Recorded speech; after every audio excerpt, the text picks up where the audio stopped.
Top quality और consistent performance के लिए सिर्फ सिल्वर पंप नाम याद रखना। વાત રાજકોટની કરીએ કે જ્યાં સબ રજિસ્ટ્રાર કચેરીમાં આઈટી વિભાગની તપાસનો મામલો સામે આવ્યો। 30 લાખથી વધુના દસ્તાવેજ નોંધણી અંગેની વિગતો મેળવી હતી।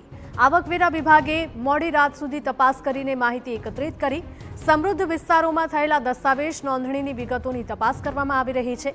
મોટા બિલ્ડર્સ સામે પણ આવકવેરા વિભાગ તપાસ કરે તેવી શક્યતા છે। ટીડીએસ અને ઇન્કમટેક્સ ચોરી અંગેની પણ વિગતો એકત્રિત કરી। બિલ્ડરો ઊંચા ભાવે વેચાણ જંત્રી મુજબના દસ્તાવેજ કરતા હોવાની તપાસ કરવામાં આવશે। ત્યારે મોટા મવા વિસ્તાર, નવા 150 ફૂટ રિંગ રોડ, નાના મવા અને કાલાવડ રોડ પરના જમીન મકાન અને ફ્લેટની વિગતો આવકવેરા વિભાગે મેળવી છે।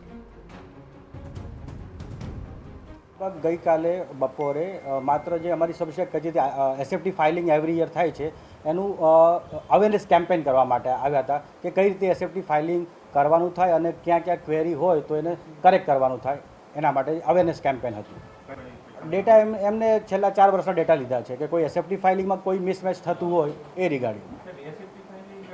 રાજકોટના ડીએચ ગ્રાઉન્ડ ખાતે આવેલ સબ રજિસ્ટ્રાર ઓફિસની ઝોન 5ની કચેરીમાં ગઈકાલે ઇન્કમટેક્સ વિભાગ દ્વારા તપાસ હાથ ધરવામાં આવી હતી। ગઈકાલે મોડી રાત સુધી આ જે દ્રશ્યોમાં તમે કચેરી જોઈ રહ્યા છો આ જ કચેરીમાં તપાસ છે તે હાથ ધરવામાં આવી હતી। મોટી રકમના જે દસ્તાવેજો થતા હોય છે તે દસ્તાવેજોને લઈને ટીડીએસમાં કેટલીક ફેરફાર આવતો હોવાની માહિતી છે તે ઇન્કમટેક્સ વિભાગને મળી હતી અને જેના આધારે જ આ સર્વે છે તે હાથ ધરવામાં આવ્યો હતો। ગઈકાલે 5 જેટલા ઇન્કમટેક્સ વિભાગના અધિકારીઓની એક ટીમ છે તે જે આ સબ રજિસ્ટ્રાર ઓફિસ ઝોન 5ની કચેરી ખાતે પહોંચી હતી અને જે છેલ્લા 5 વર્ષમાં કયા પ્રકારના દસ્તાવેજો છે તે થયા હતા તે અંગેની ચકાસણી છે તે હાથ ધરવામાં આવી હતી અને જરૂરી વિગતો છે તે એકત્ર કરવામાં આવી હતી। ઝોન 5 કચેરી એ મહુવા વિસ્તાર આવે છે, એટલે કે રાજકોટનો મવડી વિસ્તાર હોય, નાના મહુવા વિસ્તાર હોય, મોટા મહુવા વિસ્તાર હોય કે જે અતિ વિકસિત વિસ્તાર છે અને આ વિસ્તારોમાં જે મોટી રકમના ફ્લેટ્સ ટેનામેન્ટ્સ છે તે તૈયાર કરવામાં આવ્યા છે, મોટી બિલ્ડિંગો છે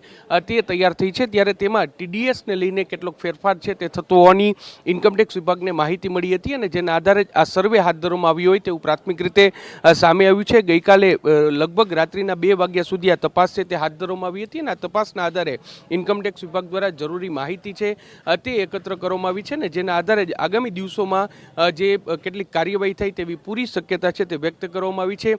ટીડીએસને લઈને માહિતી છે તે એકત્ર કરવામાં આવી છે, કારણ કે 50 લાખથી વધારે રકમના કોઈ પણ દસ્તાવેજ હોય તો તેમાં અમુક ટકાવારી છે તે ટીડીએસ કાપવામાં આવતું હોય છે અને આ ટીડીએસ છે તે પૂરતા પ્રમાણમાં, એટલે કે જે મિલકતોનું વેચાણ થયું છે તેના પ્રમાણમાં જ ટીડીએસ છે તે કપાયું છે કે કેમ તે દિશામાં ઇન્કમટેક્સ વિભાગ છે તે તપાસ કરી રહી છે। ગઈકાલે મોડી રાત સુધી તમામ દસ્તાવેજો છે તે કબજે કરવામાં આવે છે। જોવાનું રહેશે કે ઇન્કમટેક્સની તપાસમાં આગળ કયા પ્રકારની કાર્યવાહી થાય છે।